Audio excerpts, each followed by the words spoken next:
Why níííh. Hello, all my relatives. Today I posted on our Facebook account a document for the pronunciation guide. Okay, and so I just kind of crudely put some stuff down here. The letter A says ah, like in cat, just a short A. Ah. The E is quick, kind of a short E. Eh. Okay. Ah. Eh. When we write an E and an I together, and sometimes it can be written EEI, it's A, like in hay. Okay, and that's your long A sound as it's written in Grove. Now, one I, when it's written by itself and it doesn't follow an SC or CH, it has a it has an I sound. So if it was an NI, it would say N. All right, if it was and that would be there. Now, when it's written twice or three times, then it has a long E sound. So E, and then we say it a little bit longer when it's written a little bit longer. We would say E. Okay. Now there's a rule. Whenever I's, okay, follow an S, C, or a CH, it has a sound. I wrote like the difference between seep and soup, and so it's an sound kind of. So like if it was an S, it would be ch, s, s. Okay.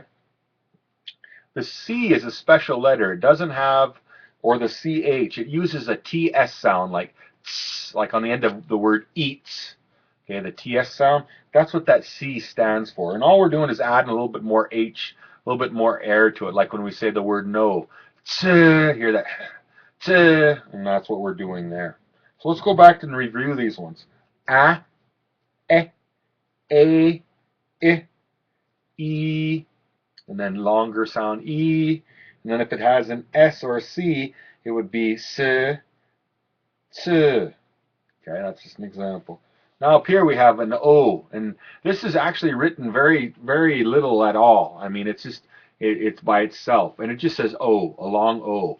The most common one is the OU, and it has more of an O, O, and that's very common. And you'll see it written OOU, and all you're doing is saying it a little bit longer. So this one would be O, and the other one would be O, just a little bit longer.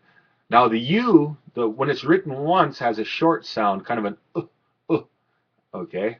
So when it's written once, we'll say okay. But when it's written twice, it goes to an oo sound, like in Snoop, oo sound.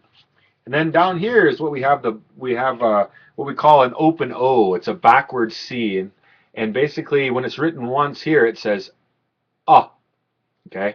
When it's written twice, it says ah, and then when it's written three times, it's ah. So like the word ani. You notice how we use the in the beginning first. We say and then ani, and then again you hear the ni on the other side, the long eyes, or the eyes making the long E sound. A couple rare ones that we have, whoops, wrong side here, is this one right here, and it's like the word I, like if you say your I, like for example, níííh, my relative. Now another one, this is very rare also, and it's I, and one, there's just a few words I can think of, and one is guy, which means a frog. And so these are your vowels in Grovon. So these are the sounds that'll go with the pronunciation guide with your vowels. And I'll post the consonants next. Alrighty.